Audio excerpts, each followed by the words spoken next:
Hello, everyone, and welcome to the NorthStar Café.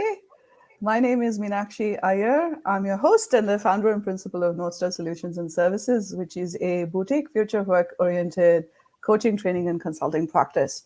We partner with organizational leaders, executive leaders in supporting their mid-career leaders and really what we call unpacking leadership at the messy middle. So that their mid-career leaders can lead self, people, and change with influence and impact. And at the NorthStar Cafe, this is a dedicated space that's for particularly conversations around leadership development, and particularly at the intersection of people, process, and technology. So we meet here every other Wednesday at 11 a.m. New York time. And I would invite everyone that's joining us live. First of all, thank you for being here. And I would love for you to pop in the chat where you're joining us from and what's top of your mind for you today. Love to hear that. So once again, welcome to the NorthStar Cafe. And today we are talking about the concept of human leadership. What does it really mean to be a human leader, and why human leadership at all? Isn't all leadership about humans? So what's this concept of human leadership? And to help us dig into this, we're joined by our special guest, Sally Clarke. And let me welcome Sally Clarke to the stage. Thank you so much for being here with us today, Sally.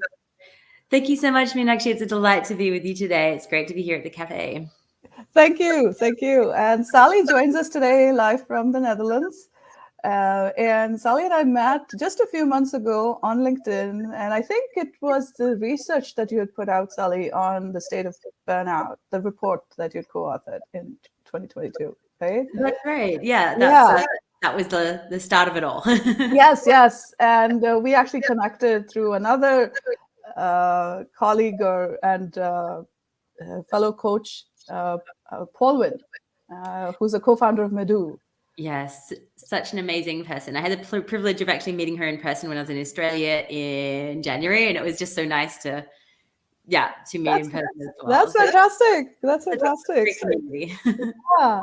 So Sally wears many hats, and I'm going to invite her to speak about that in just a minute. But what you need to know about Sally is, in addition to being an expert on burnout and burnout recovery, she's an author, a speaker, a well-being coach, and she's also an entrepreneur and has had the lived experience of being in multicultural environments. She's originally from Australia and now resides in the Netherlands, and does this amazing work in the space of people development, human development.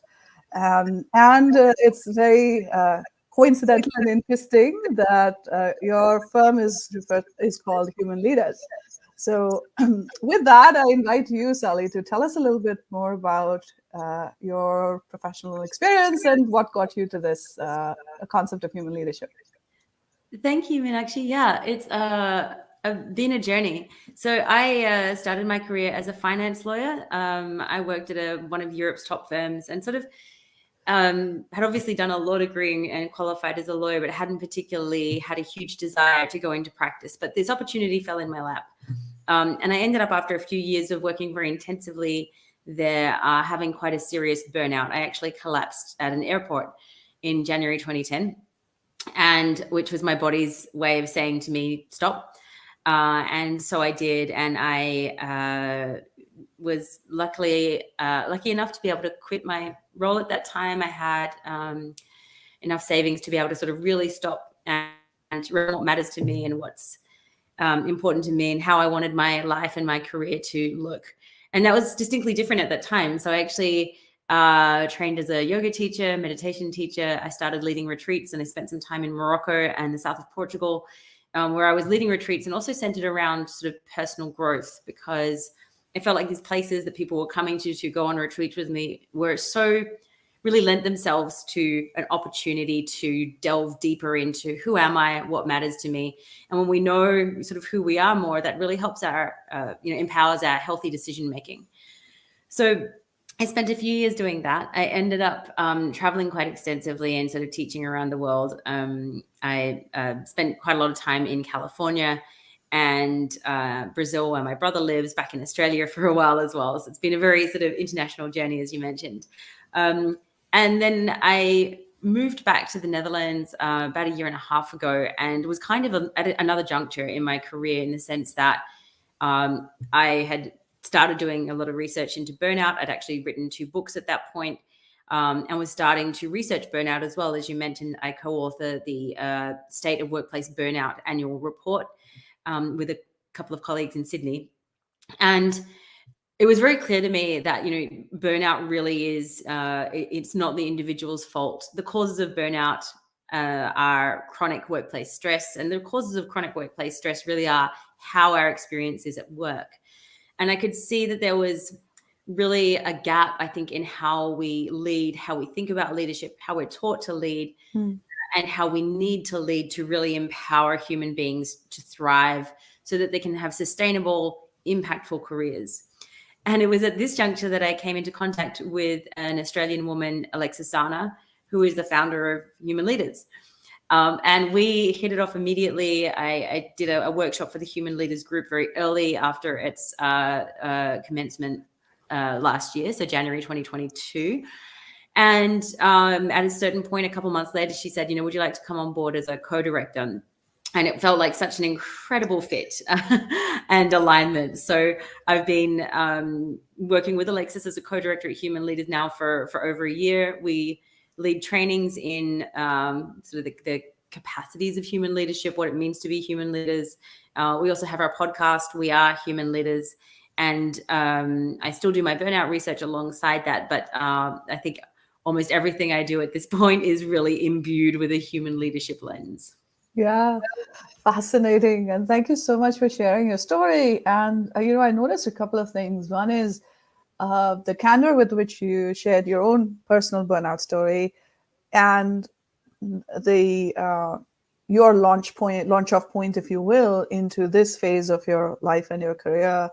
And the other thing that I noticed, Sally, is how you acknowledge your own privilege all along the way. Like you said, I was able to leave my job at the time and then go do something else and invest time and money and resources in that, right? And there's so many of us that are stuck because we don't have a way out, because whatever we are doing is a primary source of income, or there's some other reason why we continue to do what we're doing, even if it's not the best environment for us.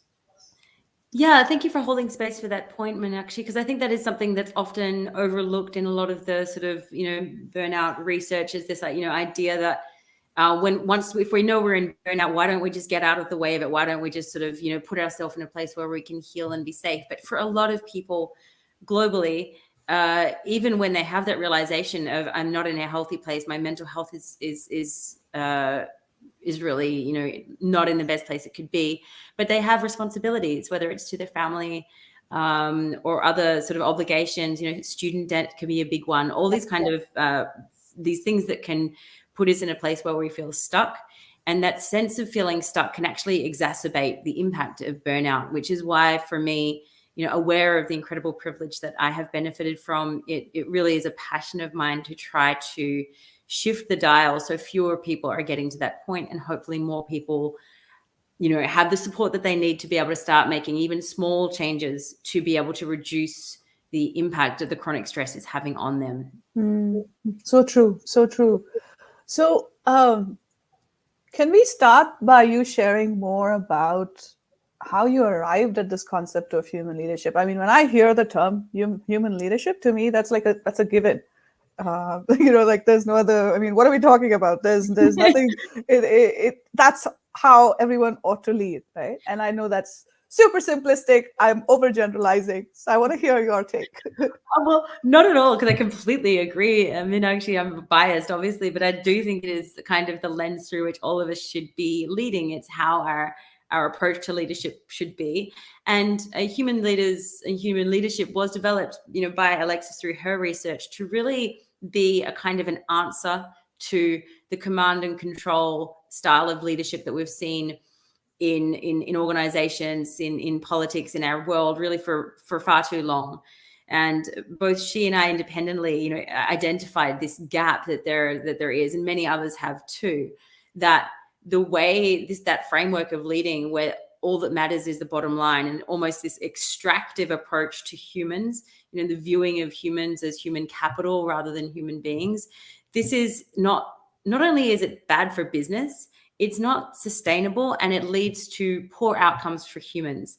And we now have, such a beautiful array of data and research around the world to show that when leaders have the capabilities and the courage to lead as humans, i.e. placing people really at the center of their leadership and their decision making, these outcomes can be for individuals, a more positive, a more thriving life. Teams actually work more harmoniously together. People feel more authentic in the workplace and a greater sense of belonging in their work. And organizations have better outcomes too, because of the psychological safety that comes as a result of human leadership, because of the innovation that occurs, because people feel safe to take those interpersonal risks. And, I think that those outcomes are not, so for so long we've thought we have to extract, it has to be at the cost of something. And I think for a lot of us that probably still almost subconsciously persists. Like I have to suffer greatly in order to produce great work. But I think we're really starting to see that shift. So much data showing us that we can live lives that are authentic and impactful, and in which we can thrive, and we can achieve great success in the workplace too. And that's really what human leadership is about, facilitating.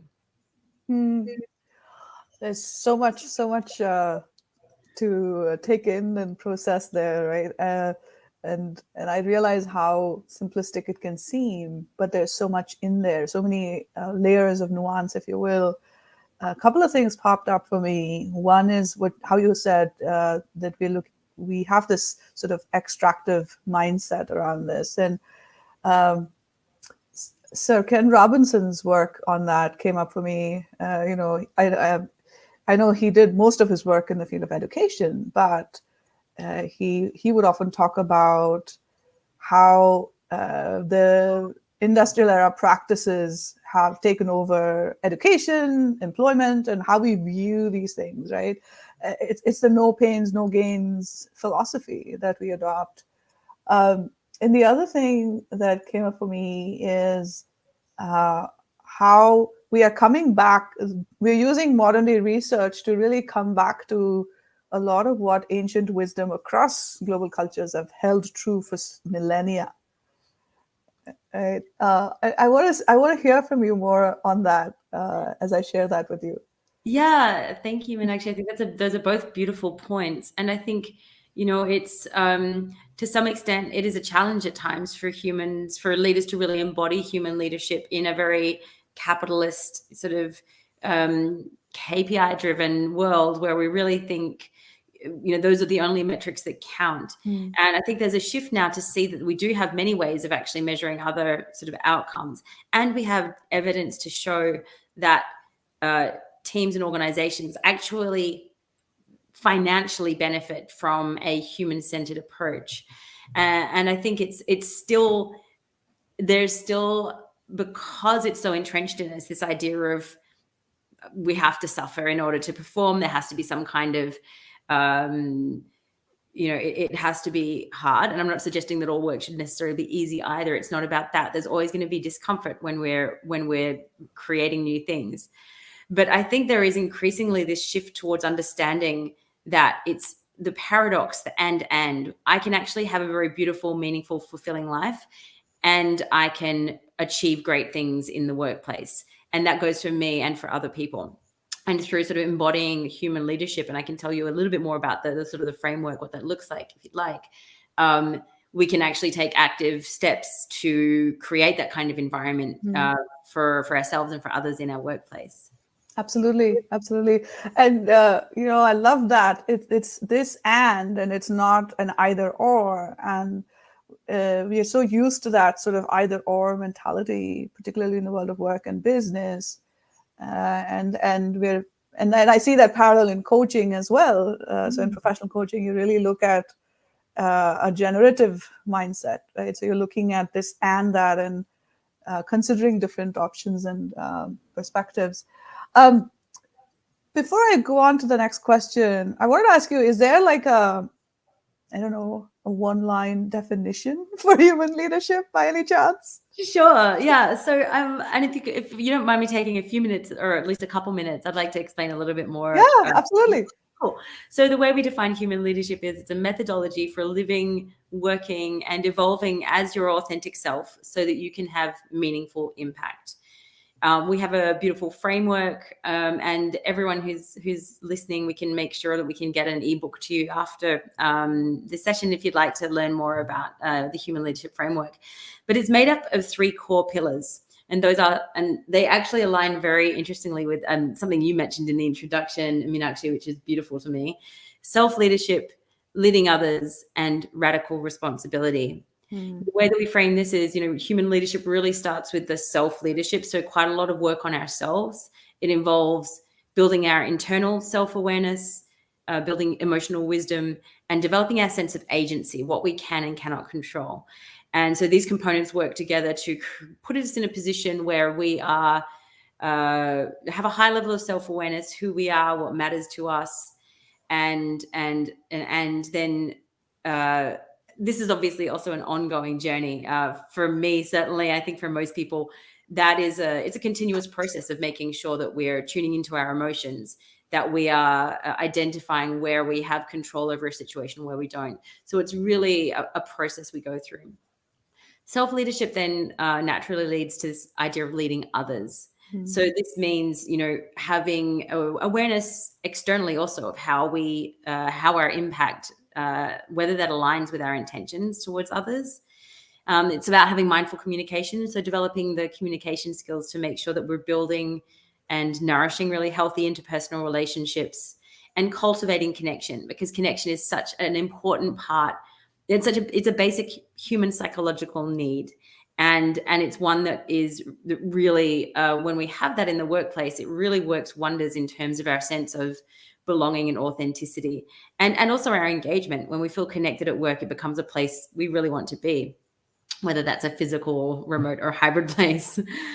And then the third component of human leadership is radical responsibility. And this is really about taking full responsibility for how we show up in the world. So making sure that our personal accountability levels are high, that we're really staying true to ourselves, and focusing also on our own well-being in almost a radical way. This is something, certainly as a burnout researcher, that means a lot to me, that we're making sure we're, as leaders, drawing boundaries, carving out time for ourselves, and really working on our own well-being as almost a foundation to our leadership as well. And the other component of radical responsibility is a sense of continual evolution. So we're never done as leaders. It is this constant journey to continue to evolve, continue to stay open-minded, have a growth mindset, and be willing to hold space with curiosity and compassion for other people's points of view, because I think that idea of continuous evolution also gives rise to a sense of humility, which is also a really beautiful capacity for a human leader to have. Absolutely. And, I was able to sense so many parallels between how I think about leadership and what you shared just now. And as you shared, I realized, I remembered that I'd been on your website and I'd gone through, I'm going to put the link in a minute here. And I'd looked at that. I'm like, wow, there is first of all, I was so happy to know there's other people who have the same mental model, because I feel like, if there's enough of us driving that change, there's so much that we can do in service of the global professional community. Sorry, go ahead. Oh yeah, no, I was just gonna say, I couldn't agree more. Actually, and this is the thing where Alexis and I feel very passionate about the fact that while this is a framework that, you know, that she's developed, that we've worked on together to refine and to now sort of share with others through trainings and workshops, this too is always in evolution. You know, this is not a full stop or period in the sentence either. This is something that we will continue to evolve as well, and it really gives us a great sense of gratitude and inspiration, I think, to see that there are other human leaders in the world, even if they're not calling it that, but who have this similar approach to understanding, for example, that the work starts here. Yeah. That before I'm trying to lead a group, I really, that work on ourselves is just so crucial to ensuring that we really have the impact that we want to have.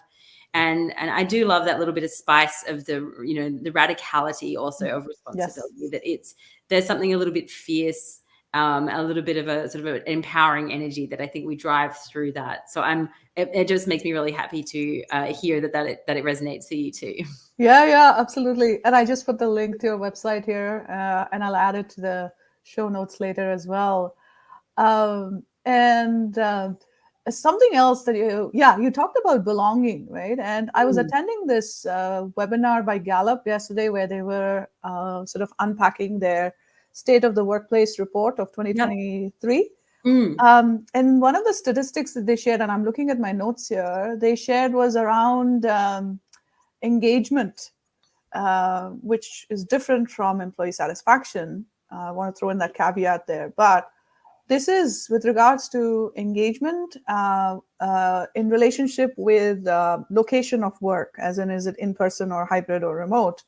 And in their global survey, what they found is that engagement has 3.8 times as much influence as location, correlation with employee stress.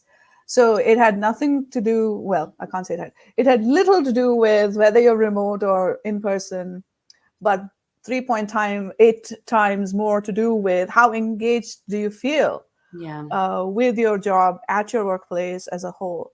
And so one of the pieces of advice that Gallup was serving during the webinar was that inviting leaders to really reflect on whether is it a location problem or a management/leadership problem. Absolutely. I mean, actually, I think that's a really important question. And I did see the Gallup report yesterday, and I think there's a lot of, really interesting findings in it. And I think it also, what you just highlighted now just really shines light for me on the fact that sometimes we want things to be black and white. We want, for example, remote work bad, in office good, or the other way around. Yes. And I think, what we need to be aware of as leaders is that, unfortunately, it's more complex than that. It is, there are more moving pieces than that. And that might mean different solutions for different people. And I think for leaders that can feel exhausting because they already have a lot to do. And, working out that sort of puzzle might seem time consuming. And yet when part of human leadership is also, really allowing people to, talking with people, making sure that you connect with people in a way that you start to understand what their needs are. And so you can build in sort of meeting those needs, whether it's remote, hybrid, or in person. But I think also, engagement is very important, and it's something that we can measure, and it tends to be something that kind of like burnout. You don't ask direct questions, are you engaged or not? Are you burnt out or not? So that means the data is obviously, I think that it's more impactful. So it's a really interesting finding. I believe human leadership is a really strong way that leaders can evolve their skills to make sure that they are really driving that sense of engagement. For me, engagement has a lot to do with the notion of authenticity too, because when we're not being ourselves, it becomes difficult. It takes more energy to really show up and do the work, and that misalignment can be one of the factors that might lead to something like chronic stress and burnout too. Absolutely. And since you mentioned authenticity, and I know that's also part of your definition for human leadership, I wanted to dig into that a little bit more. And where I'm coming from is, I've experienced different levels of authenticity if I can say that. Hmm. One is, the extremes are, here's who I am, take it or leave it, to here's who I am, and let's talk about how we can work best together. So this is the ends of the spectrum that I have experienced. So I want to hear more about what authenticity really means, and how does it show up in the context of human leadership.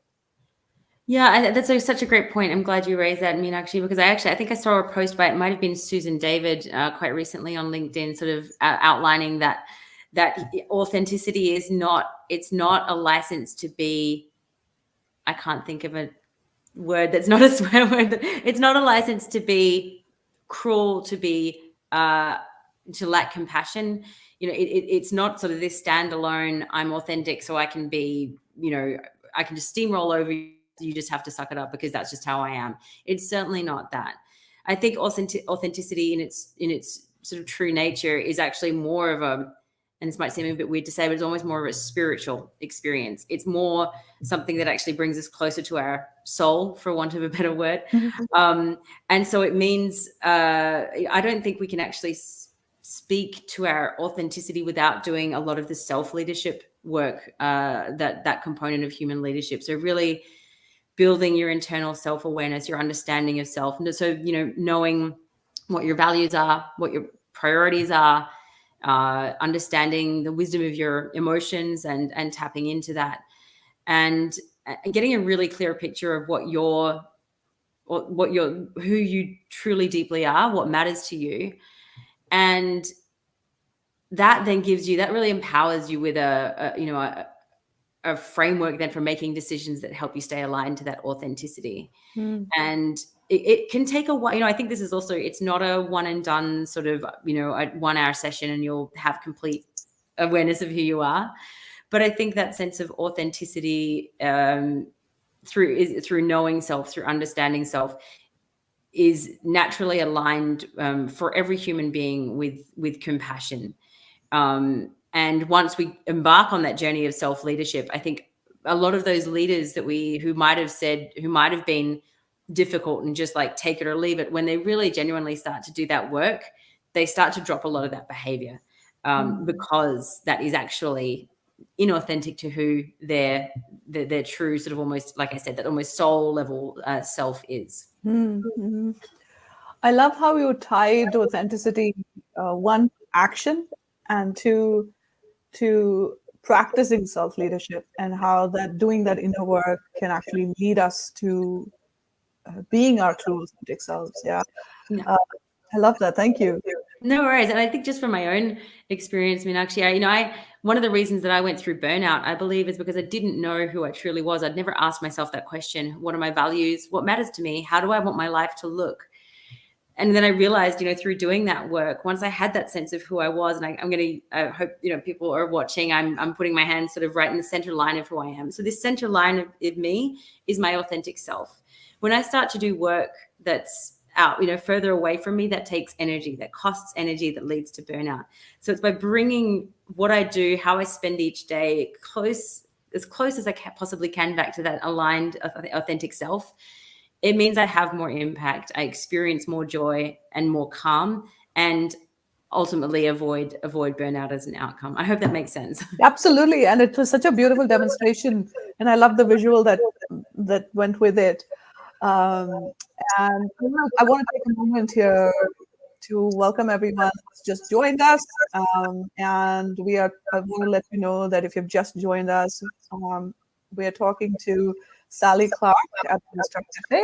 And today we are talking about being human leaders. And Sally Clarke is an author, researcher, and a human leader herself. And we'll be talking about the concepts of human leadership.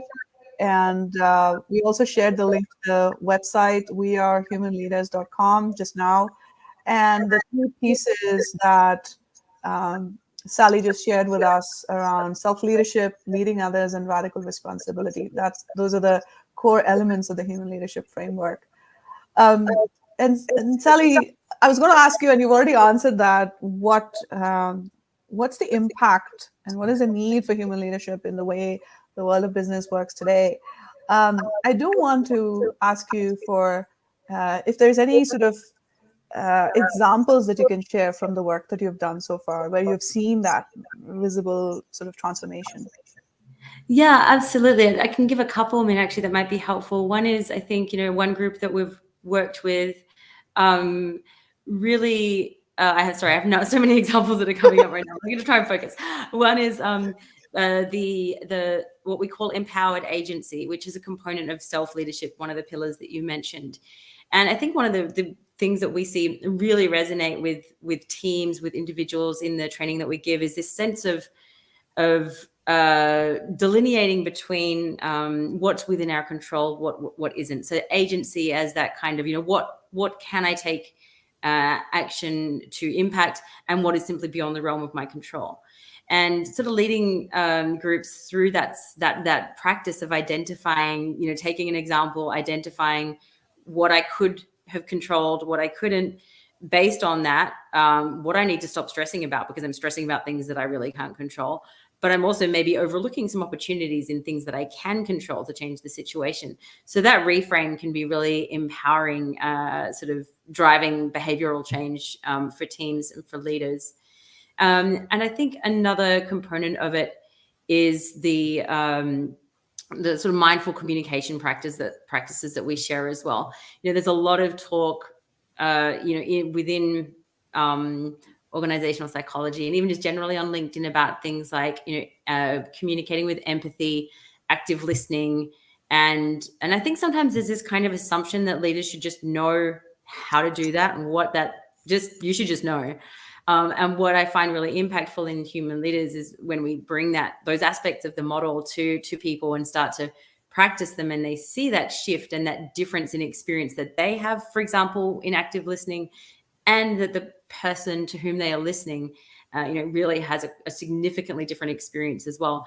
And that, experiential learning is a really important part of it. And that drives some of the behavioral change that I think is why human leadership can be so impactful for teams and for leaders. And I'm hoping I'm not rabbiting on too long, but I think what I love as well is that we see leaders having these different outcomes with their teams, and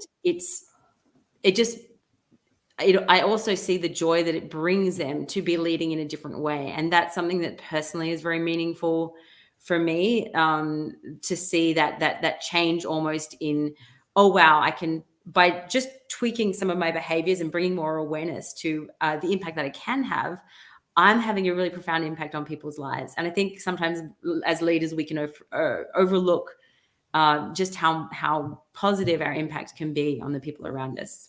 Absolutely, and that was just absolutely lovely to hear. And there's enough research that shows that burnout, one of the main reasons is the impact of our immediate supervisor or our immediate manager's actions on us, right? And we all know this whole thing about people leaving bad bosses and not companies.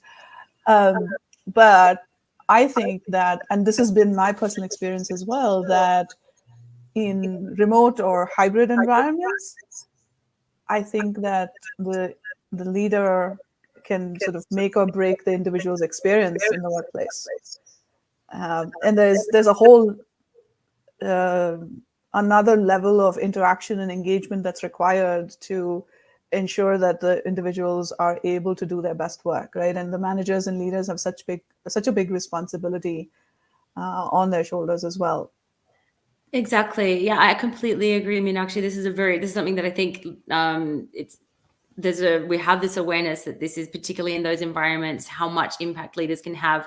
I would encourage leaders in that situation to also to feel that responsibility, to take it seriously, but also to see it as an opportunity, because it really can be an opportunity where if you invest time and energy in the right way with your team members as individuals and as a group together, you'll really see really different results to when you don't take those opportunities. And to give an example, we worked with a company where there had been a number of new graduates had entered that company, and we worked with the leaders to make sure that they were taking that extra time to connect with, to build rapport with these individuals, and to ensure that they were also connecting into the team in a way that felt safe, that felt sort of, interconnected, as it were.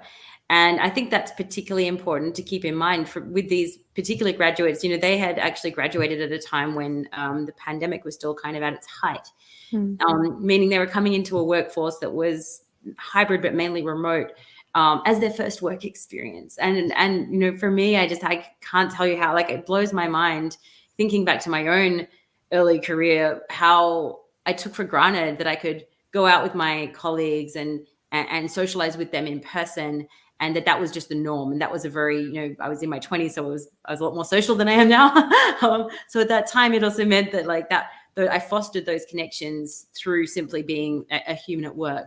So, supporting leaders to find ways, especially in completely remote situations, to ensure that people that feel that sense of connection with one another as human beings, that doesn't mean we need to know everything about each other or overshare.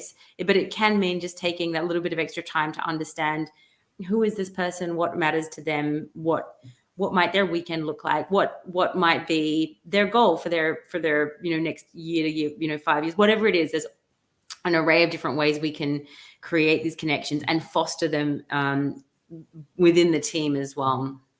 Absolutely.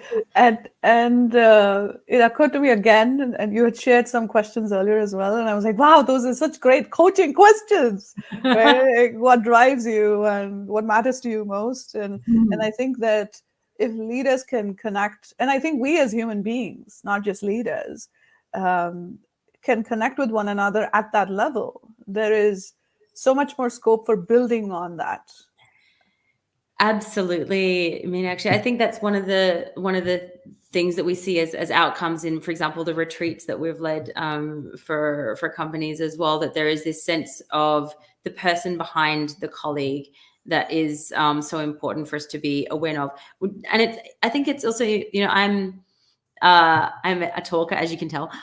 So for me, it's probably naturally easier to find those connections, but that's not the case for everyone. But what we've seen through these, retreat sort of situations and these, there are ways that we can actually foster connection for people that matches their needs as well.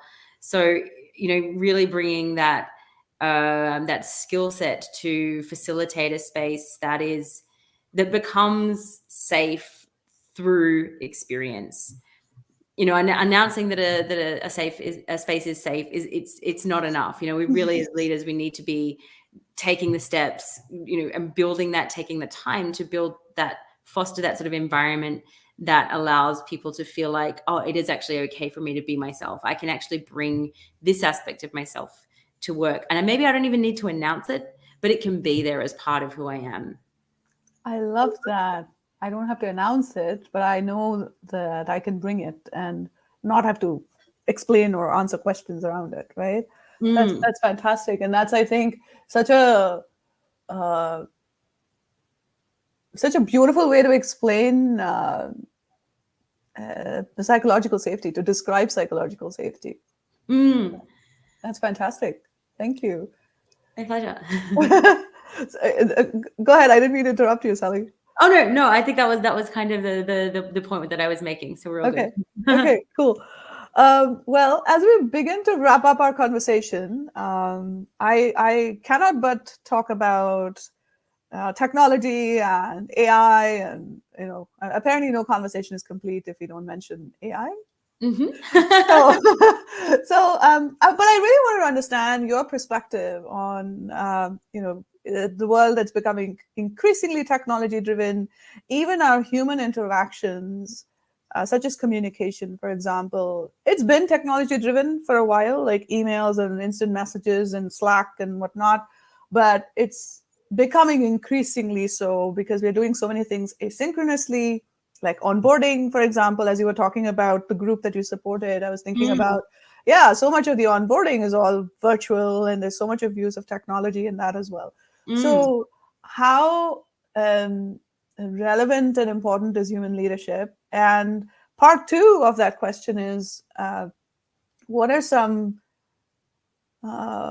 challenges or barriers that you see for leaders to adopt a human leadership stance?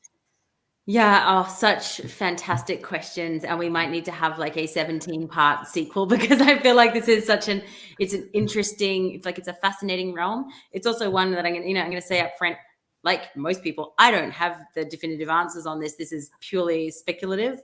But I do think, and I think it's very understandable that for a lot of us, we're feeling quite a lot of fear of the unknown when we're thinking about AI, chat GTP, like what this will mean for our work lives, what this will mean for the future. And I think that response, it's one that humans have to every sort of evolution of technology, whatever they might look like, even back hundreds, if not thousands of years.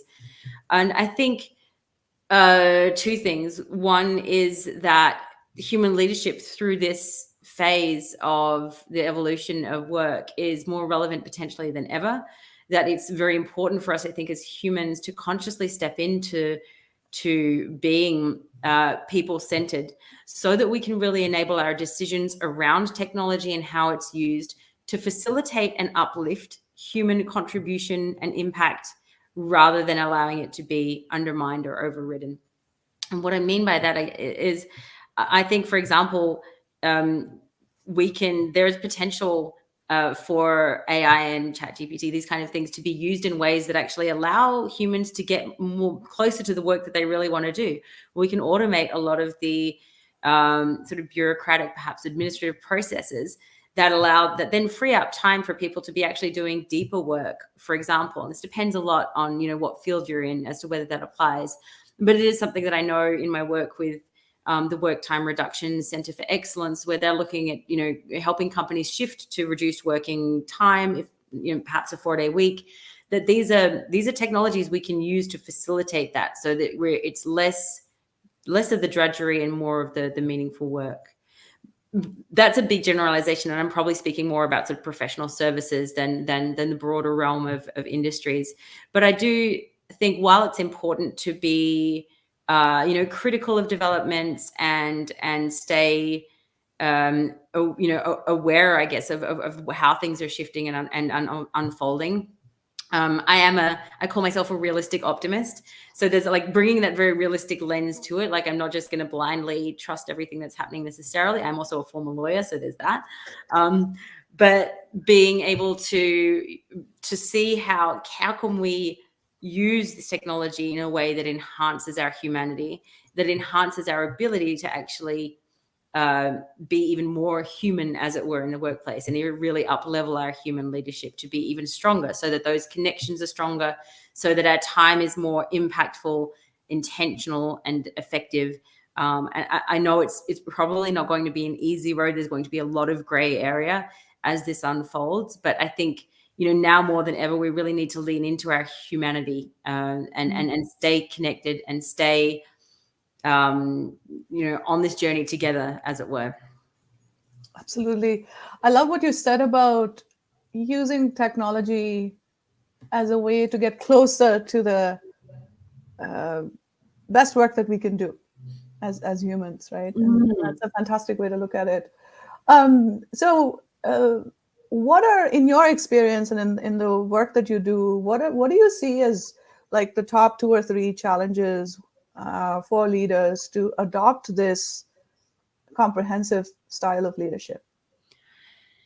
That's a great question, Meenakshi. I think one is one that people are often, it's a bit of an uncomfortable topic, in that there can just be a fear of the new. I think it's almost like sometimes we know that we're in a situation that's not necessarily serving us, but because of our human brains, we will actually stay in that situation longer than is healthy for us, simply because of fear of the unknown. And that shift can be, it can be quite uncomfortable. And just speaking from my own anecdotal experience, it's probably why I stayed a lawyer for so long and why I burnt out, because I was afraid that when I started to actually really ask what mattered to me and then live in alignment with that, I was going to probably disappoint some people, because I was going to live a life that looked different to what other people expected of me. And I think that that kind of shift can be quite uncomfortable for people. what we tend to see is really quite a lot of interest, especially from sort of startups, younger companies who are really excited about ensuring from the outset that they have these kind of practices, these kind of behaviors is sort of embedded in their culture to really facilitate a healthy organizational culture from the outset. And it's also for some people, it's like, well, I want to learn to lead because it's other people that are the problem. It's like I want to be able to just manage my people better because they're not doing it right. I need to know how to manage them. But it really does start with that self-leadership. And I'm comfortable in the knowledge that not everyone is ready for that, but an astonishing number of people are, and that's really heartening to see. In our work as leaders, that there's a hunger for this kind of work. And again, it's that and paradox. It's for us, for our teams, for our organizations, even for broader society, it really has that positive impact.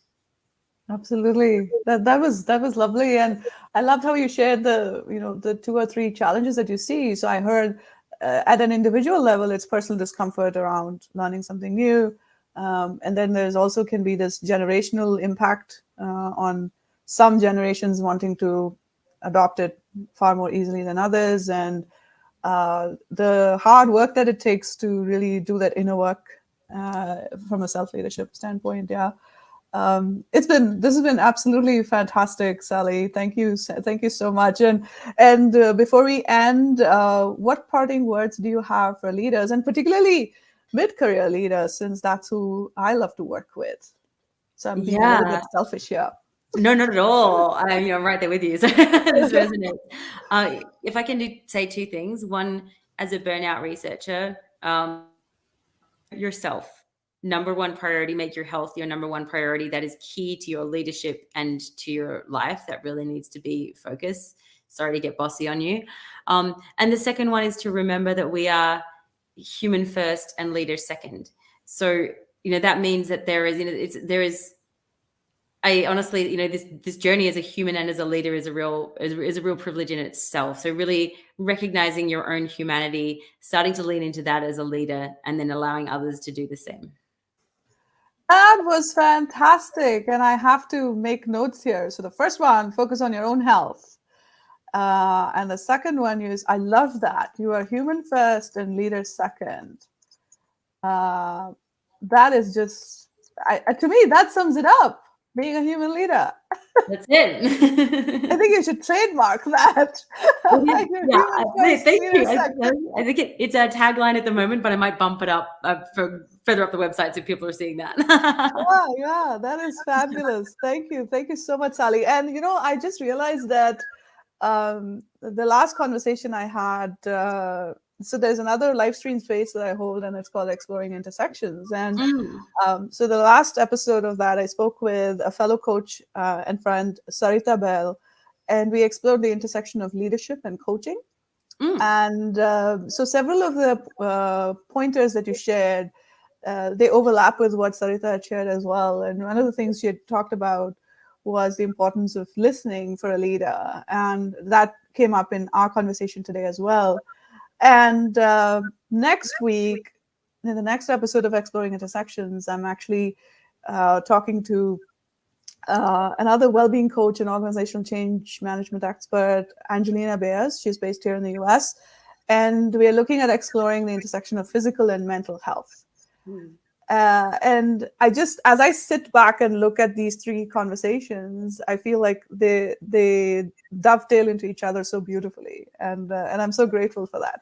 Absolutely. And I love that holistic approach that you bring to it, Meenakshi, and allowing these kind of conversations to sit alongside one another, because, none of us alone have the answers, but together we really can drive impactful change. So thank you again for having me with you today. Absolutely, Sally. This is wonderful. And in case you've just joined us, folks, well, we are about to end this episode, but you can watch the replay on YouTube, Facebook, or right here on LinkedIn at any of the 3 channels for NorthStar. And we've been talking to Sally Clarke about being a human leader.